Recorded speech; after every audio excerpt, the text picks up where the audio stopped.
So, Collectible Guru, there was some speculation on some of his recent posts about how he's pricing some of the one of ones, and there was some, I guess it was controversy. I mean, I think he has good posts on social media. I think he does a lot of like breaking news, does a lot of like the breaking card pulls, and then he does a lot of like estimations, which I think if you're estimating one of ones, it can get a little bit sketchy. I think with this card here, so it's Desmond Ritter, one of one from Prism, said estimated 20,000, which like, and this is how he came to his conclusion. How I estimated the Trevor Lawrence one of one Black Auto 74,000, Trevor Lawrence Spectra one of one RPA 8,400. Same card for Ritter 1,600. Cross multiply, the Ritter is worth 14,000. But since the Black Trevor Lawrence got a PSA 8, the Ritter is hot from the product. I bumped it up to 20K. I mean, I think this is a fairly reasonable. I think that this is like a good explanation, to be honest. Like I said, with grading one of ones, it can be tough because it's like you run into scenarios where the one of one, obviously there's no other sales of the cards. You don't know, and you won't know what the price of a certain card is until it sells. So like in this scenario, estimating it at 20,000, like I don't think there's anything wrong with giving an estimate. Like, obviously, if the person that pulled it, if this person looks at the card and says, well, I want more than 20,000, then it's like, then list it for more than 20,000. That's kind of, I think, my viewpoint on like how he does his estimations, and how I think just the hobby in general sometimes can run into situations where maybe the estimation isn't what people want it to be. Because like, I think that this formula here it's actually how I have figured out pricing for one of ones in general. Like, I don't think there's no foolproof system for pricing one of ones unless you're selling it. Like, that's really the only foolproof way, is to prove what the value is. So you kind of have to use the pricing of other cards to price your card. And I think this is exactly how I would have done it. You take the card that you have, you find a similar card for another player, and then you find the pricing, which, I mean, I even think you don't even have to use another one of one sale. Like, you could potentially use like, if it's a rookie card, I think, waiting a couple years, and that's maybe one of the other issues with this formula, is you have to wait until the pricing has kind of settled out a little bit. So like, if this was I don't know, let's say it's the Joe Burrow. Like, you could maybe potentially take the pricing of the Joe Burrow Prism card, just the base card, and then same with the pricing of the Trevor Lawrence. If we're comparing the Trevor Lawrence and Joe Burrow here, you could potentially take the Trevor Lawrence and the Joe Burrow Prism cards, and you could compare them that way, the Prism cards, and see what the difference in price is. And then if there's a sale, like for this scenario, there was a sale of the one of one Trevor Lawrence Prism was 74,000. Like, let's just say the Joe Burrow sold for 100,000. I think it might be a little bit higher, but I think the point of this conversation is that if the Joe Burrow sells for 100,000, then you would look at maybe there's going to be like it's going to be like 100 or 75. Granted, like, if the Joe Burrow, like, let's use this example here. So Joe Burrow, let's say his Prism card's worth 100, say that Trevor Lawrence's is worth 75. In this scenario, if you have the Trevor Lawrence that sells for 75K, then you maybe would be able to price the Joe Burrow at 100K, if that makes sense. That's how I would do it, at least. I think, like I said, the only foolproof way for pricing a one of one is to sell the card. And I think, unfortunately, there may be scenarios where you try and sell the card and it doesn't sell for the price that you want. I think for most auction houses, though, they do have like a reserve that you can say, I want 100,000 for this card. And if it doesn't sell for 100,000, then it doesn't sell. I do think with some of the reserves, though, if like hypothetically you have 100,000 reserve and it gets up to like 80, and I think you want to sell it at 80, like, then you're fine to sell it. Like, I'm pretty sure they allow you to do that. I'm not 100% sure if that's true or not, but I that would make sense. Like if the highest bidder gets up to 100,000 in your reserve, if 80,000 in your reserve is 100,000, I'm pretty sure you could say, well, I'll sell it for 80,000 because, for whatever reason. But like so just in general, when you're pricing these one of one cards, it can be tricky and it's not so cut and dry and straightforward. But I think this formula that he's using is sort of how I would use it. I wouldn't necessarily, I guess it's the same formula that I use, but with one of ones and different types of cards. I would use a card that has maybe a little bit more data behind it. So like the Prism cards, I think are going to have more sales data behind them than like this card. And I mean, unfortunately, maybe you even look at like if the Prism card, like hypothetically, if there's 4,000 Joe Burrows and there's only like 1,300 Trevor Lawrence PSA 10s, maybe those numbers can take into account if you're trying to estimate.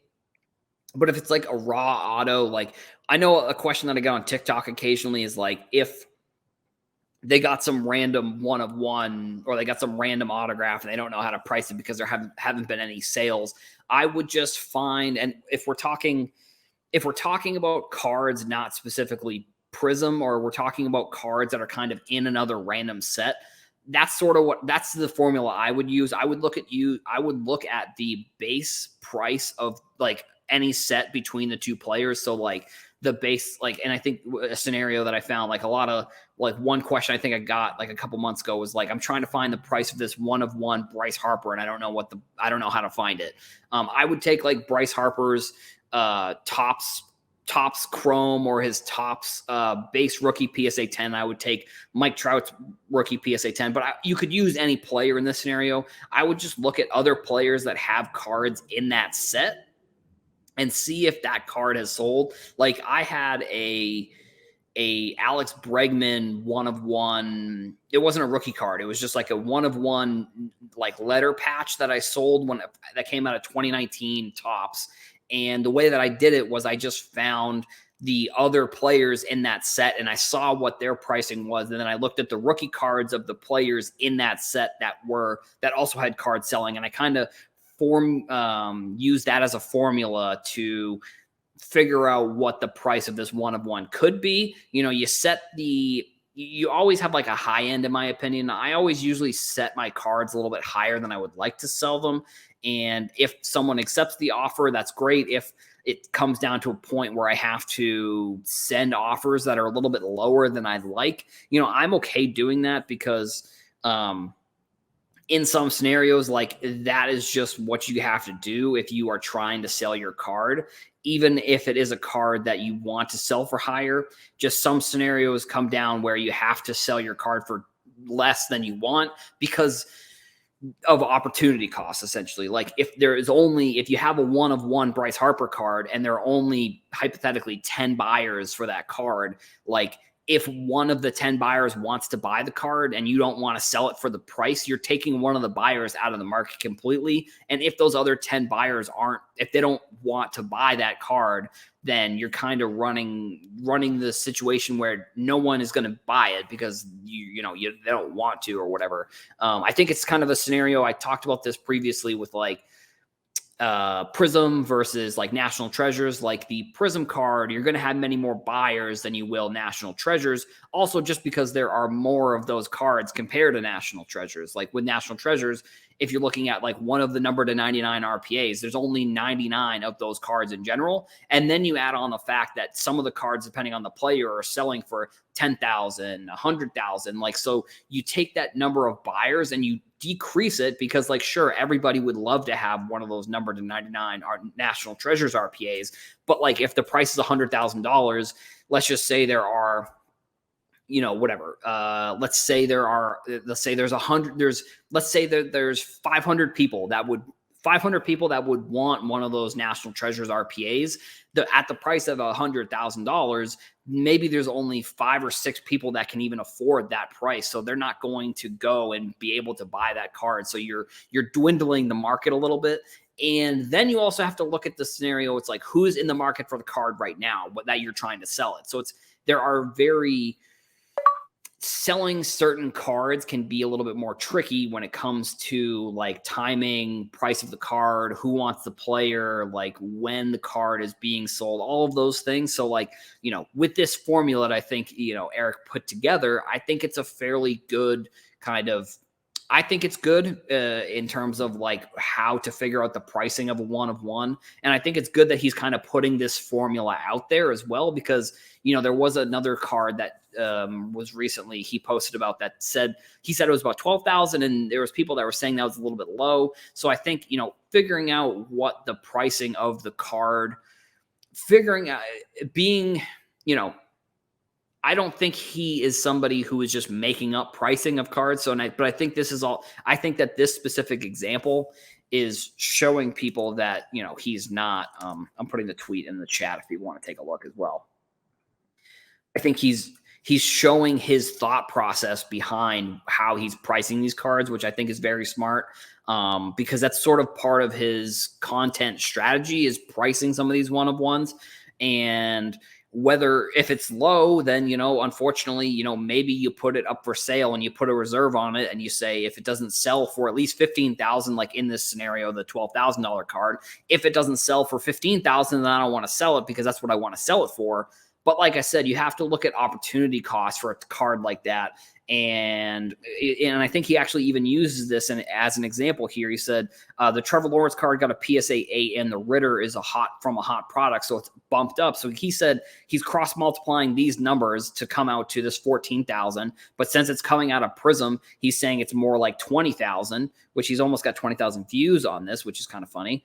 But I think I think the price tag on this card, like, I think he's doing more good than he is harm, maybe. I think maybe some people potentially think it's the opposite. Like, I know that he's kind of run into some scenarios recently where some of his tweets have not been favorably looked at. I mean, pretty impressive numbers though. 104K on Twitter. I mean, those are not numbers that I have seen. So, 200 likes, 17 retweets, 64 comments. So yeah, I mean, numbers, I think when it comes to hobby content too, like, I talked about this on Hobby Hotline and etiquette and stuff like that. And I do think that, tagging the accounts that are talking about the card, I think is important, or tagging the accounts that pulled the card, I think is important. Breakers in general, they're obviously running their business on social media. So like the pulling of a card, I think, is important for those breakers to sell their product.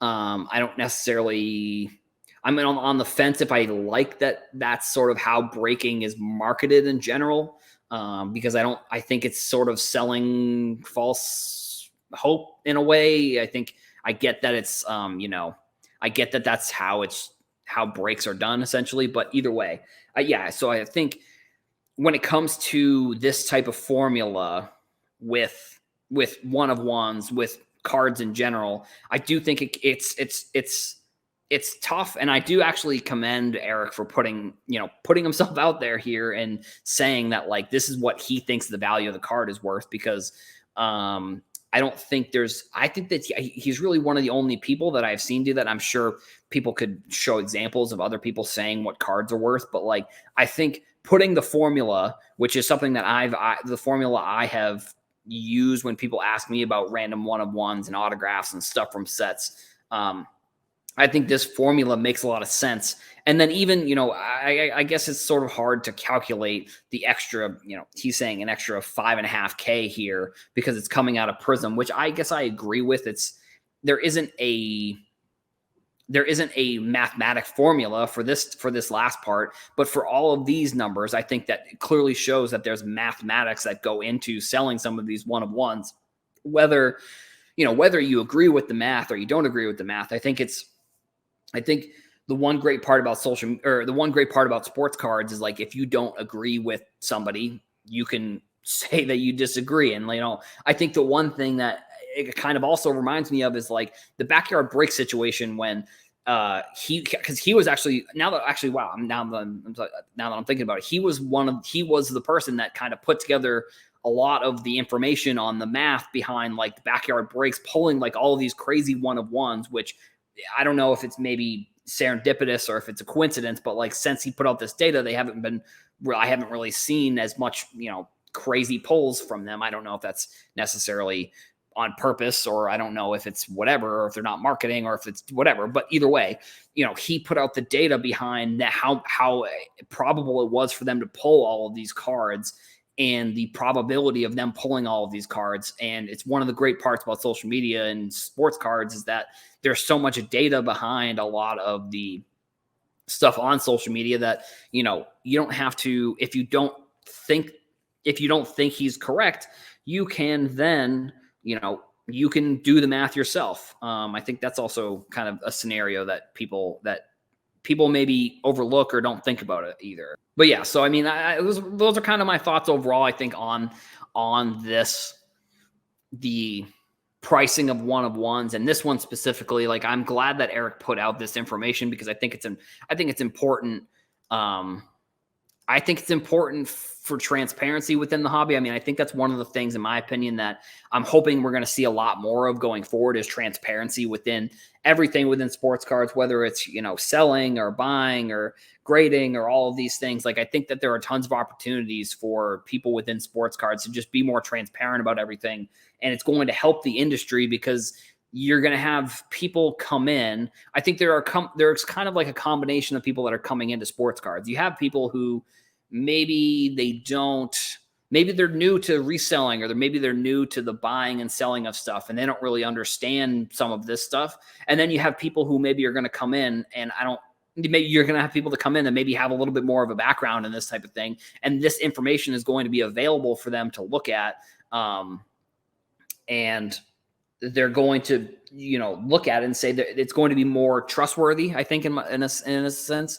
Like, I think this type of information is going to make people this type of information is going to help people trust the industry a little bit more, because I think that's something that we sort of lack a little bit. I think the industry needs more transparency because there just doesn't seem like there's a lot of it. It's a lot of like a handshake agreement, like we trust each other, but I don't think everybody, it should be trusted, not necessarily anybody off the top of my head, but I just think that there are people who unfortunately are not in this for the right reasons. I think there are people who are absolutely in this for the right reasons.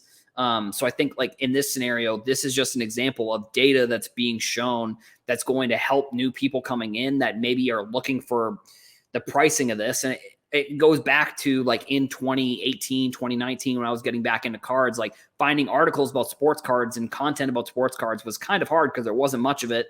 And a lot of it was just like, here's info about this set. Here's info about this set. There wasn't much granular data about certain things. Like Card Ladder didn't exist. I mean, there's tons of things that just didn't exist back in 2018 that exist now that help with the data and transparency within sports cards.